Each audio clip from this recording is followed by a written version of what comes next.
Hello and welcome to PFF Fantasy Football Podcast. I'm your host, Ian Hartitz, and we have a very special edition of our 10 questions episode today. I am joined by PFF data scientist and host of the Unexpected Points podcast, Kevin Cole, who you can find on Twitter at Kevin Cole PFF. Kevin, I believe this is your second time on the podcast. Thanks for the time, man, and happy week 4. Yeah. Happy week 4 to you. Yeah, I believe it is. I don't know. How many times do I need to get to become the most frequent guest? Like another 50 or something like that? Something like that. I think Andrew and Joanne are holding it down, but you got your own podcast, man. I'm not trying to, yes, you got to leave some time for your family. That's true. It's true. I have my own solo podcast, which I went for about an hour and a half all by myself. So I can't tell if that makes me some sort of special talent or just a complete psycho who likes to hear their own voice. It's somewhere in between, probably. I tried doing that last year, and I just quickly realized how hard it is to swallow and breathe while you're talking nonstop for 30 minutes. And all the reviews on the podcast let me know. So now I find it a little better. It gets smart people like yourself in, and then I don't have to, make disgusting noises in the microphone as often. There you go. Great stuff all around. And people, we have a very special edition of this podcast coming, like I said before. Now, Kevin's podcast might be titled Unexpected Points, but a little bit of a play on words there because our expected points tool is one of the many things that Kevin and our great data scientists provide behind the scenes at PFF. So basically, we have a page in a tool on PFF that calculates a player's expected points based on their volume and then what they actually achieved. This is primarily used for identifying potential over and undervalued players. So, Kevin, we have 3 weeks now, 2021 data. It's good. It's not perfect. I would still expect to see some flukiness, some randomness. And, it's a 17-game sample with the NFL. It's small enough already. 3 we need to take with a little bit grain of salt. But basically, we're going to go over the top, over, and underperformers, see who we might think could potentially revert one way or another the rest of the way. So let's kick things off with the quarterback room because we have 4 guys popping with over 20 fantasy points over expectation. Russell Wilson, Matthew Stafford, Patrick Mahomes, and Kyler. Is there one of these guys that you could just see falling back to earth a little bit more than others here moving forward?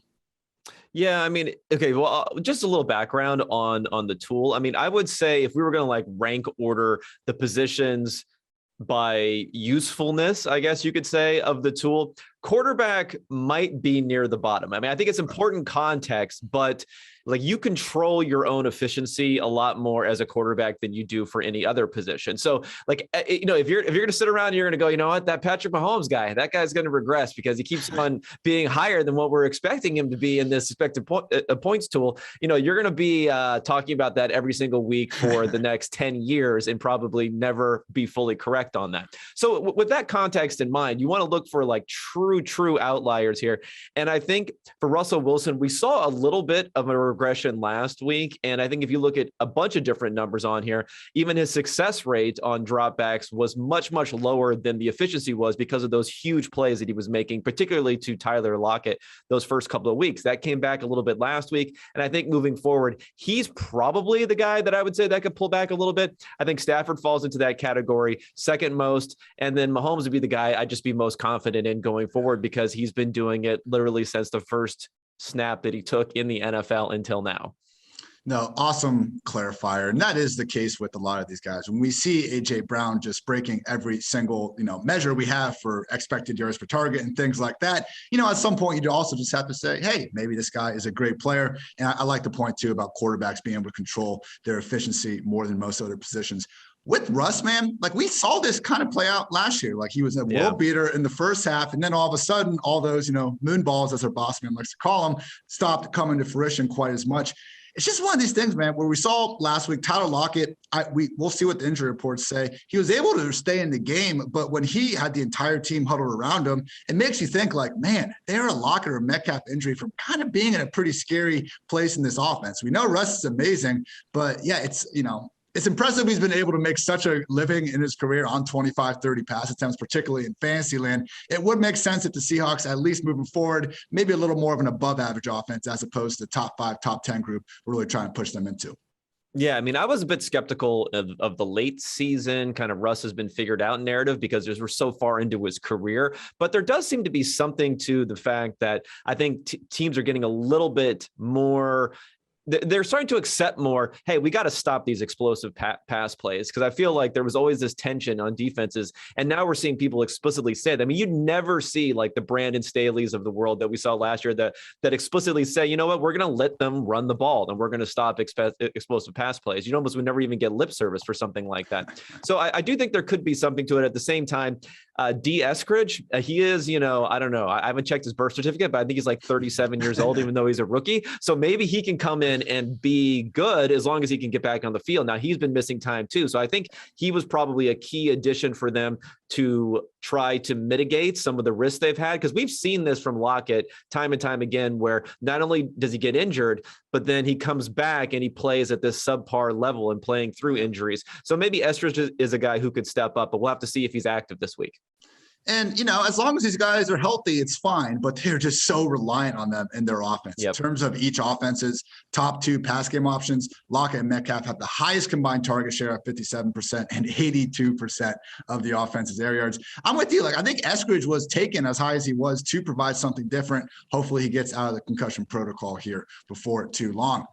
Let's talk about some quarterbacks that perhaps underachieved. Now, the two guys I see, I'm going to leave Jacoby Brissett out of it. He's still got kind of a small sample, okay. but I appreciate that. Yeah, we got bigger things to talk about there. So I see Josh Allen popping a little bit. His week 3 game, I thought we really saw a return to form. No one was really sounding the panic alarms on Josh yet, and I think that for good reason. We know the guy at his best is one of the best QBs in the game. Let's talk about the one on everyone's mind. Ben Roethlisberger, he's still chucking the ball all over the place. The ball is not going anywhere near. He wants to be chucking it half the time, though. Kevin, is he the most cooked quarterback in the league right now? Or yeah, I was talking about this on my podcast the other day, where I was saying, okay, like Roethlisberger, Matt Ryan, I was trying to figure out, like, let's get a cooked rating. Who's the most cookedness? And I think Roethlisberger has to be that guy. I mean, that was such a cooked game from this last week when he played, where he targeting Najee Harris 19 times. They threw the ball 60 something times, but yet I think the average depth of target was something like, 4 or 5 yards. Now, Ryan is kind of similar. I don't think he hasn't thrown the ball much at all past 20 yards so far this season. He was also a guy that was about a 4.5 yard ADOT, but just for the fact that we have a little bit of a smaller sample on him playing like the Cook player that he is so far this year. Whereas, we can go back to last season. We can look especially at the second half of last year where Roethlisberger was the same guy. So I think he would rank 1, but Matt Ryan is creeping up in the rankings quickly. I got caught off a little bit off guard by Big Ben this year. Not that I thought he was going to turn back into this great quarterback, but it wasn't like his arm strength was just gone at the end of last year. The ball wasn't going where he wanted it to, but to me, it wasn't this, 2014 Peyton Manning, 2019 Drew Brees, like, oh my God, he literally can't throw the ball anymore. But yeah, the average target depth, man, like that's the part. He's just terrified at this point, I think, to even be in a position where a hit's coming his way. I mean, back in the early 2000s, maybe, later 2000s, Ben would have like 4 guys hanging on him and he'd still find a way to get the ball downfield. 7.5 yard average target depth right now. I mean, last year he was at 8.1, and that was by far a career low mark for him. Obviously, Najee Harris, fantasy managers are just laughing straight to the bank. Deontay Johnson's hurt right now. I think once he's back, the way they use him and all those short hitting screens, he'll probably be fine in full point PPR. But man, I'm just starting to think expecting Claypool or even a banged up version of Juju to really be what they were last year might be wishful thinking. Yeah, I think so. I mean, if you would have told people going into this last game, Deontay Johnson out, Chase Claypool is going to get, what did he get? Like 15 targets or something? 15. Like it was absurd. And then, you just be rubbing your hands here. I'm going straight home to the bank. And then you look up and you're not even getting a 100-yard bonus here on DraftKings. It was really a disappointing week. And what else can you say? I agree that I think he still does have some strength. But when you look at the way that, I mean, I'm not a quarterback guru. You probably need to have some film guy on here that'll tell you what's going on. But yeah, when the ball leaves his hand, it's just all over the place. And there were 10 drops for the Steelers last week. Obviously, there were huge drop problems last year, but we're going to have to, think about these drops. It's not like it's 100% on the receiver every single time this happens. There are some accuracy issues. He's throwing a lot of these very quick passes over the middle, which have a tendency to be dropped. Najee Harris, maybe he doesn't have the best hands. He dropped 5 passes himself just last week. week. So yeah, there's just a lot of issues with that passing game. And again, going back to Roethlisberger not wanting to get a hit, I mean, they're playing from behind. They need to stretch the field, and yet his average time to throw was 2.2 seconds. He was just getting it out of there as quickly as humanly possible. It's a great point on the drops around the line of scrimmage, because people almost tried to use the reverse argument against Deontay going into this year. It's like, he's dropping all these balls, but when Metcalf and them Michael Gallup drop them downfield, like that's supposed to be better, when really, based on the numbers we've seen, it could be worse. So always important to keep that in mind with the drop rates. Let's talk some running backs, and specifically the Cleveland Browns top 2 overperformers in Kareem Hunt and Nick Chubb.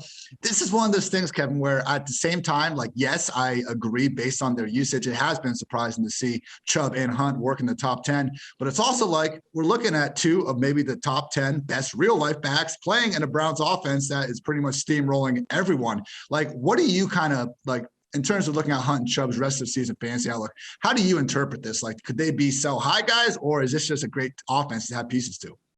I mean, I think it's a great offense to have pieces to. I think that they're getting some of their outperformance through rushing touchdowns over expectation. They're both have kind of almost doubled their number for what you would expect there. So I think that can continue. I think for Hunt, he got really involved last week in the passing game. And I think it's just one of these situations where I had Chubb on my somewhat fade list in the second round. And actually, I had the PFF account threw me under the bus here by not being explicit enough about the fact that it was a fantasy football argument when I said Najee Harris over Nick Chubb. So trust me, I was hearing about that for the first couple of weeks of the season. And then inefficiency king Najee Harris came back last week. But the problem with Chubb is, unless they are really just powering through and he's running for untouched 15-yard touchdowns like he was in the first week of the season, it's just going to be hard for him, especially in a PPR or half PPR format, because he just isn't targeted certain games. Yeah, literally 0 targets last week. And to me, he's kind of like Derrick Henry. Well, they're both just monsters, but it's not that Chubb can't catch passes. Like, he's been effective in his career. I think in that Steelers wildcard game last year, he took a screen like 40 yards to the house. Like, getting Nick Chubb in the open field is fine. He's not McCaffrey. He's not Eckler. They just don't really need to use him because of how good Hunt also happens to be. Selling high on Nick Chubb. It's scary, man, because we have someone as good as him in real life in a good offense.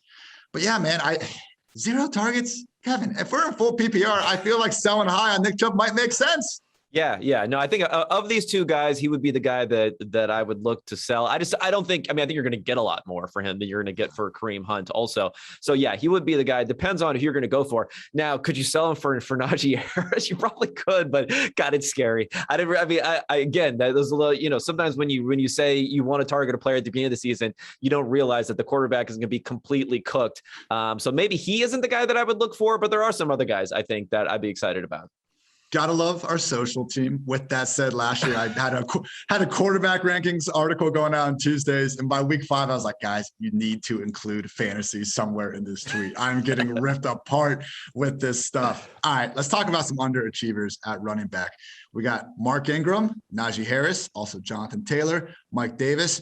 I mean, seeing all the targets for Najee, if you have more to talk about there, that's fine. I think we can all agree Mark Ingram was someone that you should have been fading after that 26 carry week 1. That seems like it happened decades ago at this point. Let's focus more on Jonathan Taylor and Mike Davis. Cool stat I found yesterday. They are tied for first in the league. They each have 50 touches and 0 touchdowns. Most touches this year without finding their way into the end zone. Out of Taylor and Mike Davis, which one do you see having a better chance at bouncing back here as the season progresses? I mean, I think Taylor definitely has a better chance of bouncing back. But then again, if we're going to talk about, value or where people are looking at them, Davis might be a guy that I would be even a little bit more attractive to go after if I really need to take a shot on someone. I know it's become almost a split in that backfield, a disgusting split in a backfield with another cooked quarterback. But at the same time, talk about value. Like, he's going to be dirt cheap right now if someone's willing to move on from him. Maybe if they have a couple of other usable running backs and you can package something together. So he's a guy that I would probably take more of a shot on. But Taylor is the talent, right? I wish Nyheim Hines didn't have that big contract. I wish we saw a lot more from Carson Wentz. I think we're seeing a theme here, right? We're seeing like really bad quarterback play can also affect running backs more than it can affect wide receivers, which is a little counterintuitive. But with volume alone, you can get there if you're a wide receiver, in particular, if it's in a PPR league. And that was kind of the missing note, I think, about the whole Jonathan Taylor offseason storyline. It was always like, okay, we're losing Rivers, so we could be losing some of the target stuff, and we got to worry about the running backs. But no one really thought like, hey, what if this Colts scoring offense just really sucks? And I will admit, because as someone that was Cam Akers over Jonathan Taylor all offseason, I was looking into ways to see Taylor play not working out. I remember seeing something, though. It was done by Jack Miller, who does some great stuff over at RotoWorld, I believe. But Jack basically took all the over-unders from the sports book. And Vegas, at least in terms of July, they had the Colts as like the fourth highest implied offense throughout the entire season. It has been a rough spot. I'm not exactly trusting Carson Wentz. But, Kevin, if you do look at their upcoming schedule a little bit, man, we got the Dolphins this week, the Ravens, Texans, 49ers, Titans, Jets, Jaguars. It softens up a little bit. And with Marlon Mack out of the picture, right, not the best offense, but we're still looking at Taylor's flirting with that 20 carry target mark more weeks than not. I would have a hard time believing that he'll finish outside the top 15 running backs, even if those top 5 pipe dreams probably not coming to fruition.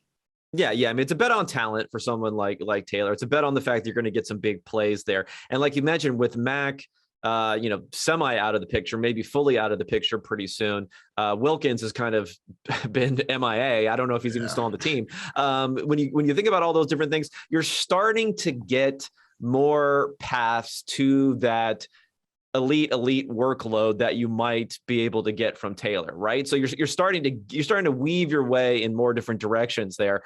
And one of those ways that you talked about is the fact that you're playing from ahead and you're just letting him pound it out there, and he's able to be, you're able to use him in the passing game when you're playing from ahead, maybe a little bit more too, and you're not like doing this constant catch-up game where Nyheim Hines would be a better back in that circumstance. So yeah, I mean, Taylor would be the guy that I would target there. I have no idea though what the capitulation level is for those people who have them on their roster currently. It'll be interesting to see what it would take right now to get someone like him on your roster.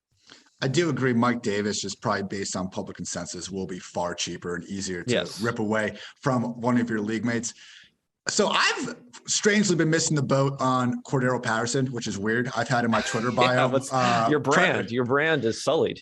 Exactly. So it's one of these situations where last year, like Tariq Cohen got hurt and everyone's like, oh, Ian, here's your chance. Let's go. And I said, no, people, like he's going to be used like more of a gadget. It's good for Montgomery, not CPAT. I was right that time. This time I was thinking the same thing in terms of, hey, good for him making the most out of a few touches. Mike Davis should still be the lead guy. While Davis is still the lead back, more targets than Patterson, he's playing more snaps, getting more rush attempts every game. Patterson is making a lot happen, and you can see the passing game role at least persisting to an extent with Russell Gage sidelined with the ankle injury. Like Kevin, I would have my ranks going up late last night, and I think I end up putting Patterson in the top 36 for the first time this year. Am I still just missing this? Like, is Patterson, has he already had like his best 3 games of the season, or do you think there could actually be a sustainable role here?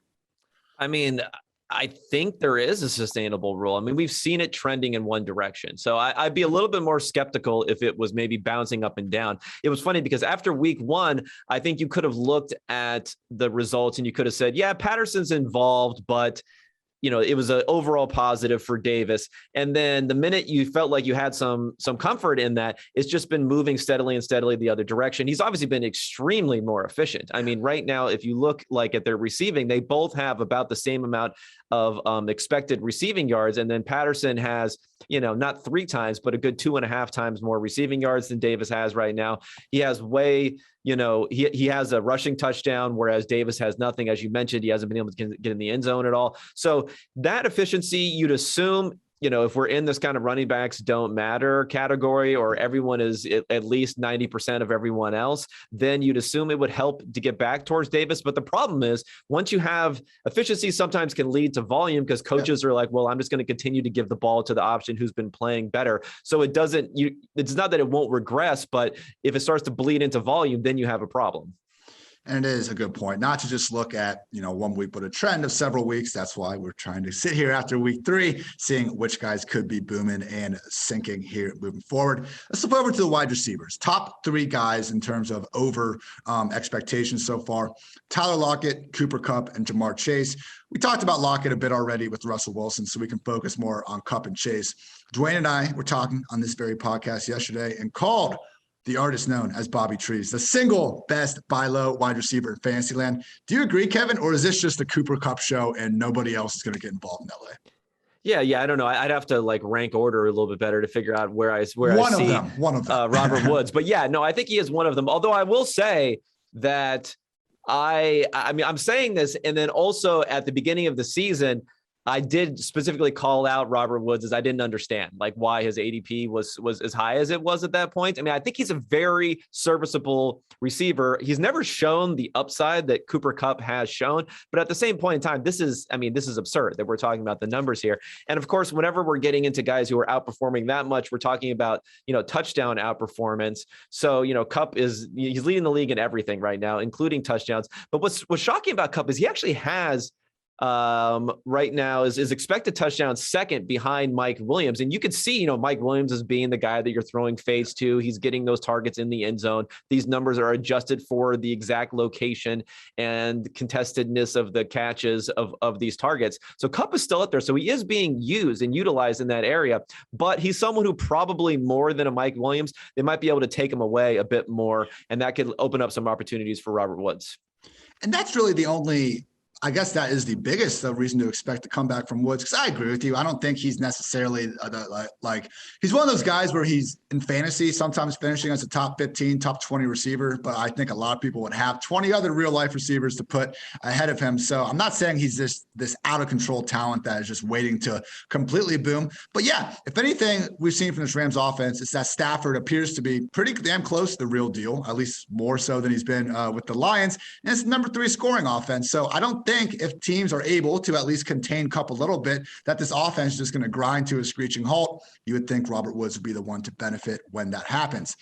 Let's talk Jamar Chase. Obviously, the drop issues are a thing of the past, but man, Joe Burrow is just not throwing the ball right now. It's been a situation where they have been very content to feed Joe Mixon everything he can handle, get by trying to leave Burrow to out, as few hits as possible. Didn't exactly go that way in weeks 1 and 2. I think he took not 9 or 10 sacks regardless.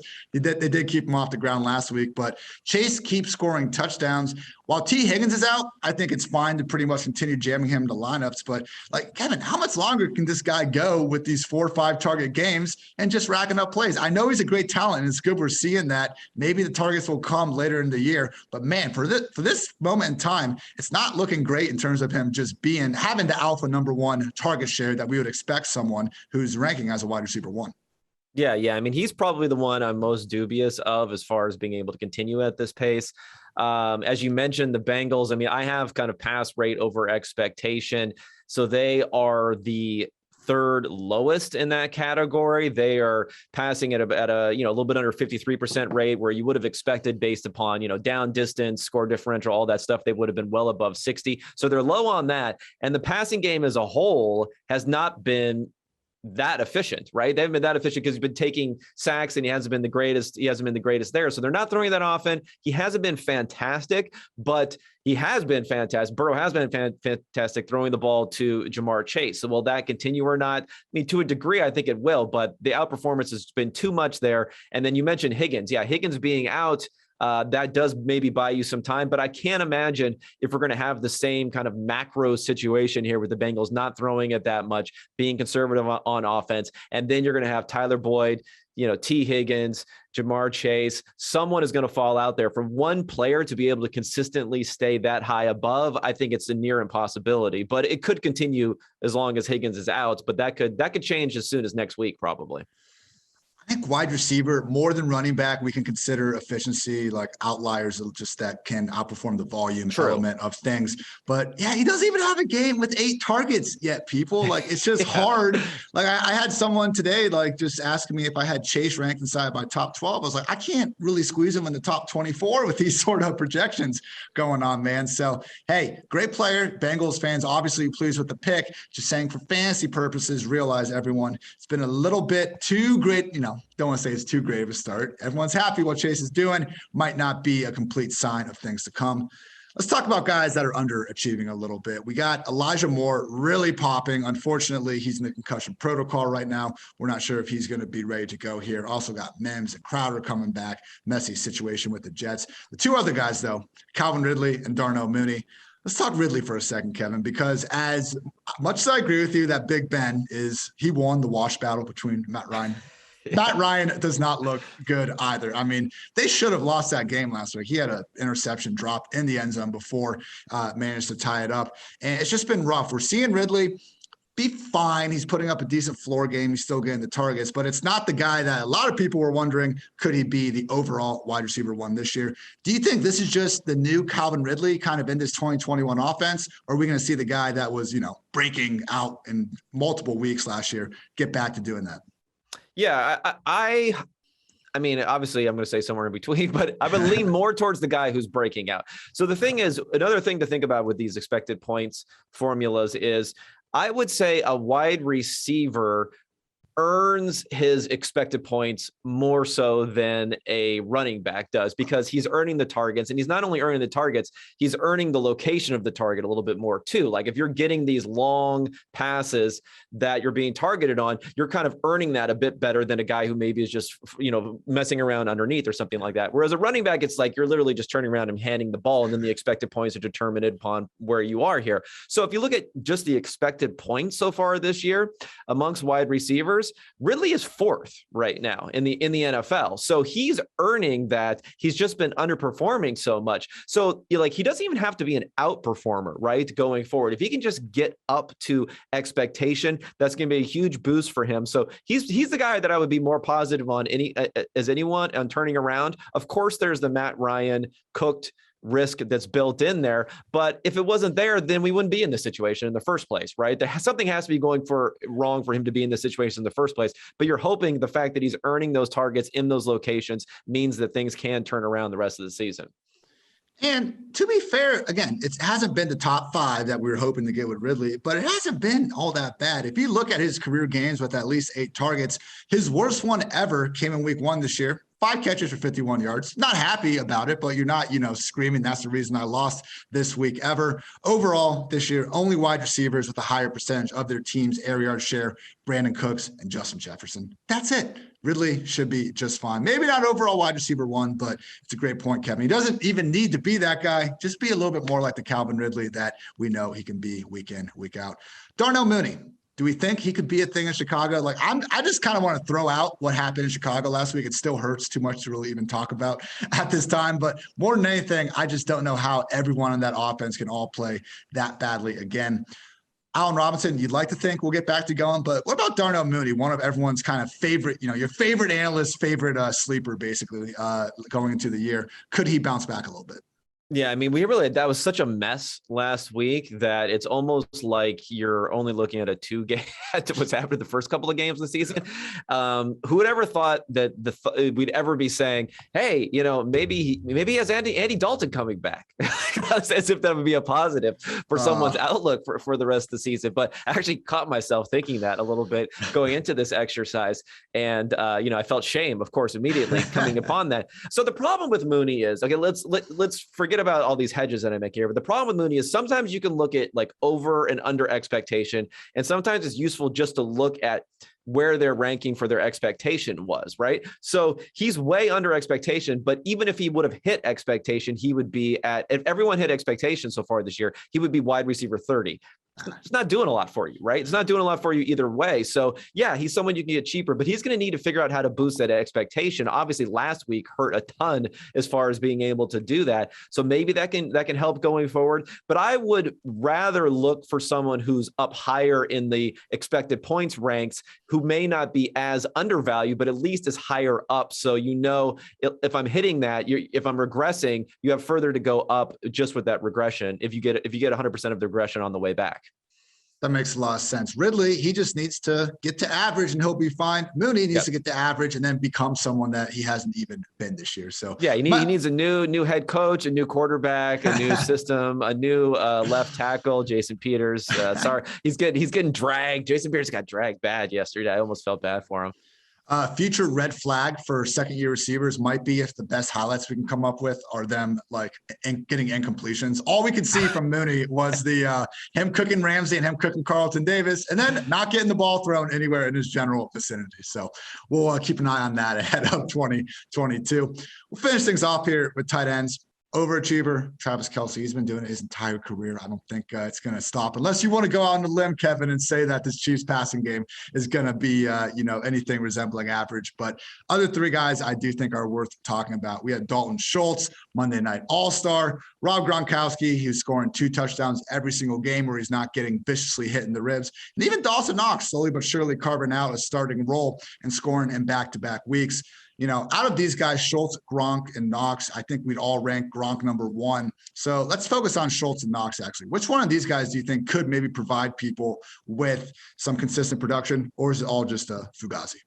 Yeah, I mean, I'm not really confident in either one of them. I might lean a little bit towards Dawson Knox only because you don't have this dual tight end sort of threat situation. And if you're looking at the Cowboys games going forward, what we saw from them against Philadelphia, where they were targeting the tight ends a lot, they were ignoring the wide receivers. Like, how many more times is that going to happen during the course of the year, right? I mean, we've gotten it already, and it's a big part of the sample that we're looking at for the expected points here. So I just think that's going to be a little bit less sustainable. Whereas there are other routes where maybe Knox could become more of a thing if he's utilized a bit more. I'm not really that high on either one of them, but you mentioned Gronkowski earlier. I mean, he would definitely be a guy that I would look to sell. The problem is I don't know if anyone is truly buying him yet at this point. I mean, maybe you can find some people who enjoy his acting skills also in these god-awful commercials, and maybe some former Patriot fans who would be interested in him. Other than that, it might be a tough sell though at this point anyway. Yeah, Gronk's like the sell high on him, even though nobody wants to actually buy him. It was just like that's the problem, right? Yeah. Just like after week 1, it's like, buy low on Ezekiel Elliott. Who are these sellers that are selling him low to begin with, people? Great thing to keep in mind. A couple underachievers at the position. Eric Ebron's popping a little bit. He's splitting stuff with Pat Freiermuth, so I don't think anyone's really been on that anyway. Let's talk a little Jonnu Smith, though, because as skeptical, I think, as people were of this Patriots offense enabling 2 high-end tight ends, it's really been rough, man. And Jonnu, is just really not playing well. He had a drop last week that led to a pick and then just straight up dropped another ball. It was like the 3rd play of the season that gave him a little jet sweep, and I was thinking, okay, let's get Jonnu a couple carries per game. Don't think he has had one since. Either Jonnu, Henry, do you see one of them becoming a consistent fantasy factor, or is this just another situation where if you have 2 often used real-life tight ends, you pretty much have 0 fantasy relevant ones? Yeah, I mean, it's possible for Jonnu Smith, I think. He would be the guy that I would lean towards out of both of those. I mean, if you look at how he's being used this year, I think his average depth of target is somewhere in the mid-4s, which isn't that different than how he's normally used. I mean, you are going to use him as this guy who's going to be a run after the catch. He's going to be a faster guy. You mentioned the drops. That's been bad. But another thing is he's really gotten little to no red zone usage on that team, and they love to run the ball on that team. And, Mac Jones has not been someone who has really stretched it down and been, lacing the ball up the seam, if we're talking about those sorts of plays for Jonnu Smith there. All those negative things I just said. That being said, they gave a guy a $50 million contract with $30 million guaranteed, and you mentioned these drops. You'd hope those drops don't continue going forward. So at least I'd rather have a player who's getting targeted and dropping the ball than not getting targeted at all. So I put Jonnu Smith in that category and hope that he can become more of a thing going forward, because I do think he's a very useful weapon in that offense if they were just throwing the ball a little bit more and using him a bit more. Definitely on the same page with drops don't matter in fantasy football. I understand it's something you should be concerned with in real life. But yeah, it's just people getting open more times than not. And to see him have at least 5 and 6 targets here to start could have certainly been worse from a pure usage perspective. But people, big takeaway here is week 3 of football is in the books. And now it's time to review the tape and get ready for week 4 with DraftKings Sportsbook, an official sports betting partner of the NFL. To kick off another action-packed week, DraftKings is giving new customers $150 instantly when they bet $1 in any football game. Listen up, because you don't want to miss this. Download the DraftKings Sportsbook app now and use promo code PFF to receive $150 in free bets when you place a $1 bet any football game. Promo code PFF this week at DraftKings Sportsbook, an official sports betting partner of the NFL. Must be 21 or older. New Jersey, Indiana, Indiana, or Pennsylvania only. New customers only. Minimum $5 deposit and $1 wager required. One per customer. Restrictions apply. See DraftKings.com/sportsbook for details. Gambling problem, 1-800-GAMBLER, or in Indiana, 1-800-9-WITH-IT. Also want to thank our sponsors over at Western and Southern Financial Group. While you focus on your roster moves, Western and Southern helps advance your money moves. Buying your first home, plan to start a family, wondering how to make your money grow. Just all questions that I need to start asking myself. Western and Southern's playbook of life insurance, investment, and retirement solutions helps you rest assured on game day. Team up to identify your needs and address your goals with a game plan built just for you. Get started at westernsouthern.com/PFF. Kevin. Yeah, the subtext there is that you're not a fantasy football analyst. So you have a potential family. You've moved on out of your mother's basement. All those sorts of things. Those are solid ad reads though. Whenever I do the half of the ad reads, I always like say out loud call to action. Have you ever done that before? You read it, and you're like call to action. You're like, oh wait a second, I'm not supposed to say that. That's just that's like an instruction to me. The worst, I've had a couple of the ad reads where it's like, talk about a deal being over on a certain date. And then like I'm reading it and I look at the date and I realize I've just been reading something that no longer applies. So happy we got through those. But Kevin, fantastic stuff, man. Again, everyone can find you on Twitter at Kevin Cole, PFF. You have your weekly podcast, Unexpected Points, and a bunch of goodness. I saw you had an NFL Week 4 quarterback rankings column go up, everything at pff.com. Anything else you want to get off your chest before we let you get out of here? No, I'm just excited. I'm not like a betting guy, but if I like the Jaguars. I don't know why. Ooh. I like the Jaguars against the Cincinnati Bengals. I'm like getting more and more sold into this. So if you want, some betting advice from someone who has no idea what they're doing and will not accept any responsibility for when it loses, 7.5 points. Let's take Trevor Lawrence. I'm all for Trevor Lawrence going forward. I need something out of him. He's on my Scott Fishbowl team, and he's been absolutely horrid so far. So I need something. I will be in attendance at that game. All right, there you go. Any chance that you can go 15 minutes down the road and watch Auden Tate play professional football, man? I am absolutely in. You heard it, everyone. Kevin's putting his reputation on the line. Jaguars +7. Go get that. Couldn't it be more of a sure thing? For Kevin, I'm Ian. Thank you again for listening to PFF Fantasy Football Podcast. And until next time, take care, everybody.